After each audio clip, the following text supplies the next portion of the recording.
Hi guys, welcome back to my channel. I know I'm taking frequent breaks from YouTube.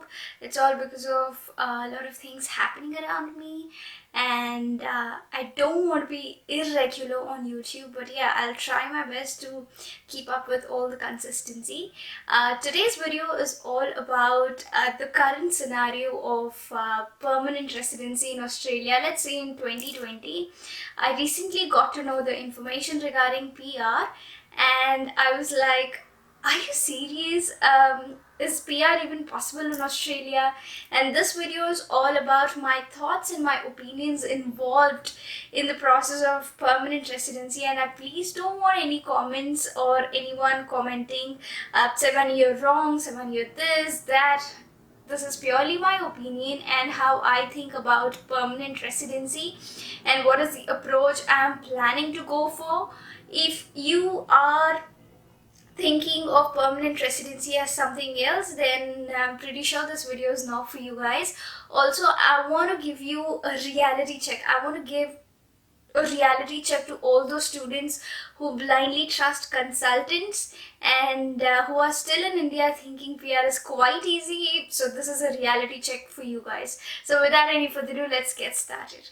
So let me start off this video by putting out some facts out there so that you know on what basis I'm talking. So considering the recent PR invitation round that happened on 11th December 2019, only 180 invitations were applied, only 180 expression of interest were applied, and out of them 160 invitations got invited and accepted.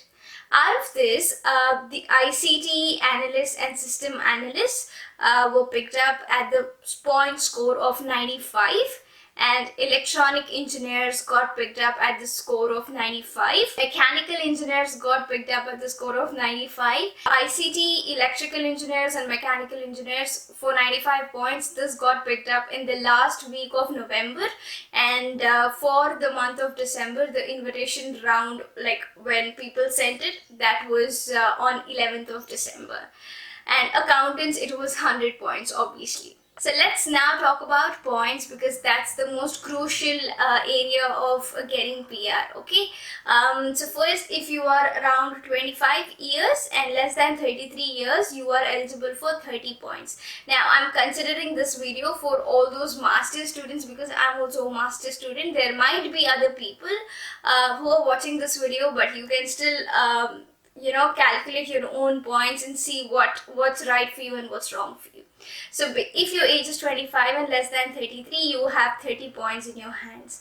Now that you've studied masters here and you've satisfied 2 years of qualification, in total for education you have 20 points, which is 50 points in your hands. Very lucky if you've worked back in India for 3 years and then moved to Australia. But in case of mine and many other students, they've directly come to Australia without any work experience. So which means the 5 points that we were eligible if we would have worked back in India is gone.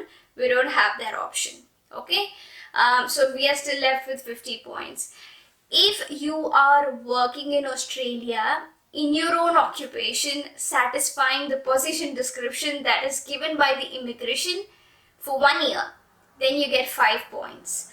I tried my level best. Things are not so easy, but yes, if you are getting a job that's satisfying your position description, the pay scale, and the work is in your own occupation, then you get 5 points. You're going to work in that place for at least 1 year, okay? So you get 5 points, which is 55.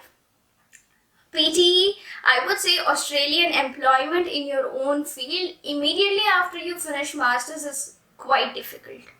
That's the reality. That's the reason I'm just letting you guys know. Considering PTE, we need 8 each because that's going to give you 20 points. PTE is a very difficult, I feel PTE is really difficult for most of you guys. A lot of people are struggling for PTE and they are giving quite a number of attempts. So you gotta work on PTE, but if you're getting 8 each, then you have 20 points in your hands, which is 30, 20, 20, which is 70, Considering that you're working for an organization in your own line, then you get 5 points. So you have 75 points in your hands right now. Now that you will be doing professional year for 5 points, you have to do it if you need 5 points. So considering professional year, we have 5 more points we are adding on to it, which is 80 points. And then still you need 15 more points. How will you get 15 more points is basically, if you are single, then you're getting 10 points. Then let's say you have 90 points in your hands, right? 5 points is you can get if you are writing Nati. Now, Nati, it's not compulsory that everyone knows any other language apart from English and their mother tongue.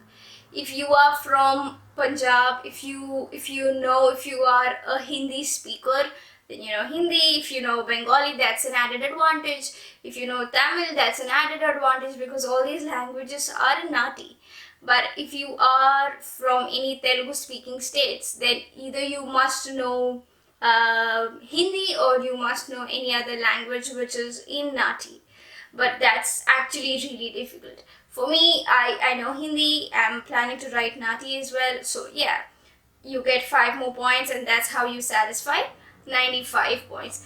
Now, the most difficult ways to get points is giving Nati, which is 5 points, getting a job, which is 5 more points, and then PT, which is 20 points. So 30 points are really difficult.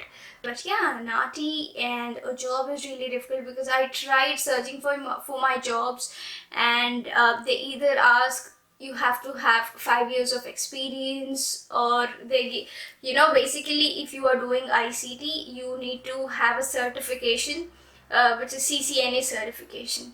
And that's again an investment, which is $5,000 to $8,000, which I'm not ready to spend right now. So that's the reality. I'm doing my professional year, as you guys know. That's again an investment, which is around $8,000 to $11,000. So there's a lot of investment that you make in order to get a permanent residency in Australia. When you're back in India and when you visit your consultancies, they kind of say PR in Australia is easy. You can get that done easily. No, it's not. It's not so easy, guys. There are a lot of things that they consider. Every small thing is considered here. When you get into a job and when you want to apply for those 5 points, they do a background check for the organization as well. So it's very important for you to consider each and every aspect when you are applying for your points. And that's the reason I say, do not waste your time. Start studying for PT, because that might help you. 8 each is not easy. I would say it's not easy for everyone. 8 each is difficult. Because you need to have a very strong grip on the language. So that's why start studying PT, start giving the test. For the purpose of immigration, PT is valid for 3 years, which means even if in the time span of 3 years you're getting 8 each, that is still valid and you're going to get 20 points. So make the time really valid. Utilize the time that you have. Study PT, probably go for Nari classes, see how things work, keep learning new things. If you're ready to invest in some certifications that can get you a professional job. Now for me, I don't like getting into a professional job, because that's not what I want to do. But if you are still very stubborn about getting a good job, then obviously you need to do a master's degree is not sufficient. You need to have some other certifications as well. Otherwise, you need to have overseas work experience.